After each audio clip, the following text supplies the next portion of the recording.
1 out of 1 matches. There's 2 different pairings, so if one team sweeps, they're the world team champions. If there's a split, then we'll have a playoff between the 2 winning teams. It's funny, I feel like we haven't actually watched a match of Two-Headed Giant. I can't really see these cards. Can we get a closer look so I can actually recognize the cards or have somebody read them to me? San Diego went by so quickly with the Sliver Kids that Yeah, I feel like we didn't really get a chance to watch that, anybody play out a game of Two-Headed Giant and make some of the more complicated combat decisions that are sort of part of the format. That's true. It's a good point. So what we've got is Austria is on the right of the screen. Switzerland is on the left. Switzerland has basically paired an Elvish Hand Servant deck with a Giant deck. Pretty cool pairing. The Giant deck includes a Thundercloud Shaman that could come into play later. And the Austrians have implemented a special Helmut Sommersberger strategy. It seems like every draft format, he's got a cool new strategy.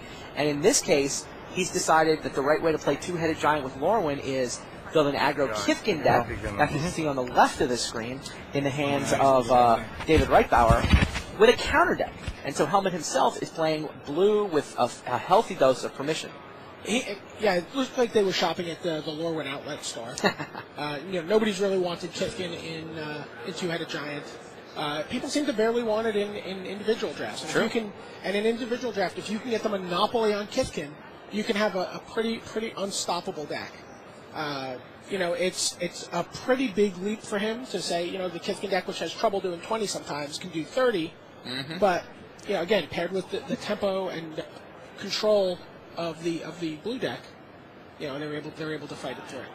Also, the Burrington Forge Tender, which is in play there in front of Raphael Gennari's board, is a pretty interesting foil to the Giant deck. Mm-hmm. It's pro-red, and you can sacrifice it to prevent all the damage from, say, a Thundercloud. Yeah, that's very relevant. That basically negates the Thundercloud Shaman. But, if there's a Sunrise Sovereign in play, it won't do anything it won't do much about the trample. So there's Nameless Inversion. Yeah, they're getting rid of that guy if they can. They want to attack with their Blind Spot Giant that's in play. Sure. Assuming there's something going to join it on the board, they'll let it attack. You can see the Spanish Inquisition there in Christoph Luger's hand. So that's what we call the Briar's Horn. Sure. All right, well, the Swiss are going on the offensive. Austria is sitting with a lot of untapped mana. It's like a burn spell of their own. It looks like it could be an Eyeblight's ending. They're trying to turn off the giant. Makes sense. Don't have to kill him. If they kill all the other giants, they'll never get to attack or block. Right? Is that a Hellcomber Giant that they just aced? And here comes the Briarhorn. Wow. The Sentinels of Glenelendra came down, tried to ambush a Woodland Changeling. No, sir. Changeling large. Briarhorn's the giant growth with a bonus. A nice beefy creature behind. Yeah. Is Briarhorn a giant? No, it's an elemental. Everyone's favorite.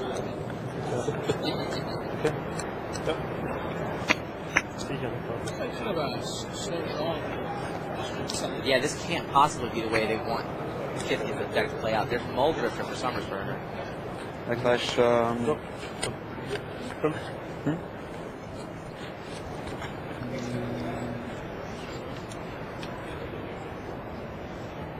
I'll land on both sides. Blind Spot Giant looks like it's going to be aided and embedded by a giant Harbinger. Pretty soon, especially with Sommersberger tapped out and perfect opportunity to get your Thundercloud Shaman. Oh, sure. Do they even need the Thundercloud Shaman? Nothing to kill. Yeah. Actually, looking at the game, it's pretty much fine with what's in play. Yeah. That's great. Gonna need a Changeling to turn the giant on, get some flying in there. It looks like Huber's Harbinger. It looks like Huber's advising him to say, why don't we just play the Aven Changeling, and then we're able to sit on back the Harbinger until we know what we need. And we're able to sit back on 2 mana for Surge of Left. Sure. Which is now turned on because of Changeling. That seems like a great Not me. It enables the Blind Spot Giant, and it turns on the Surge of Left. which is why changes are such a high priority pick, and any long in the minute for me. How high do you pick the changelings? I first picked Avian Changeling, in the second pack of a... Yeah, I first packed it in a weak pack. It looks like Muldrifter's going to block the Woodland Changeling. But Christoph Huber has a Fistful of Force Form. Yes. Fistful of first. Or Trample. Go large. Did not see the results of the flash. It's interesting, we've got to condition the cameraman to a whole new paradigm on the... I think we've tried to keep libraries off camera for so long, and now Clash, it actually creates a whole new set of pieces of information we need to have. It's absolutely true. So Muldrifter goes down. May or may not have been trampled over. We're not sure yet. Damage goes through. Austrian definitely on their back foot. Nah. Green ring. Is there no green mana? There is no green mana. The only sources of green he has are 2 Vivid lands. Maybe over some green play. So... There's a Silver Gildowser. And a Streambed Aquatex. What was the other blue creature? Streambed Aquatex. He played 2 blue creatures. Yes. And then the other is Silver Gildowser. What's the white card? And the white card is a Clover We might Knight. need more of those, I guess. Silver Gildowser, Streambed Aquatex, actually at the heart of the debate right now for the best blue common in Merfolk. People definitely had Silver Gildowser very early as one of the top picks, but as people prepared for this event, a number of different players moved Streambed Aquatex higher. Sure. And I guess partially maybe because Silver Gildowser, goes to Clary decks, I'm not really sure, but Zvi Moshwitz is someone who was taking Streambed Aquatex, for example, over everything. Well, they're all vulnerable to Oblivion Ring. Yes. Oblivion Ring takes care of the Clover Knights, and then in comes the team Smash. 4, 6, 7, 8, 9 damage potentially. Surge of Thought Web still being threatened by Jannari. You get a bonus 2 points and a card out of that. Or plays Flamekin Blade Whirl. that's Jackal Pup. Essentially Jackal Pup, as long as you have another elemental in your hand to reveal. Otherwise, it's a 2/1 for, I think, 4. And Huber has a creature to his side of the board as well. Dowser's coming online right now. Streambed Aquatex is online. So but it acts as a 3/4. It acts as a 3/4 blocker.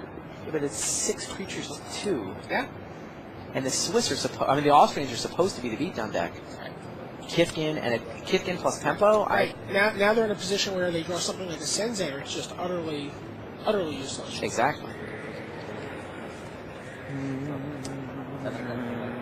Hey, Rich. What's going on in the other map?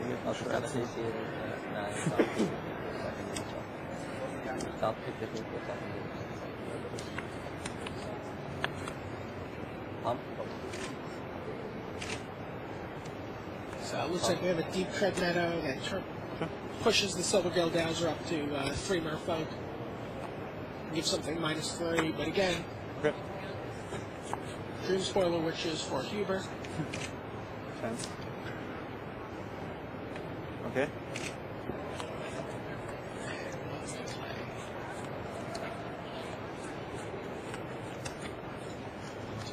Consult.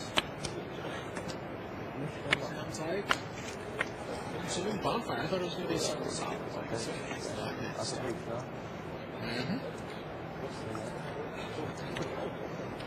Bonfire's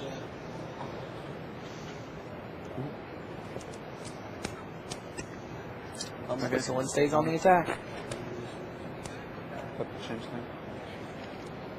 2. A couple of points damage comes through. We have 2 flyers. One of them shrinks, 2 damage goes through.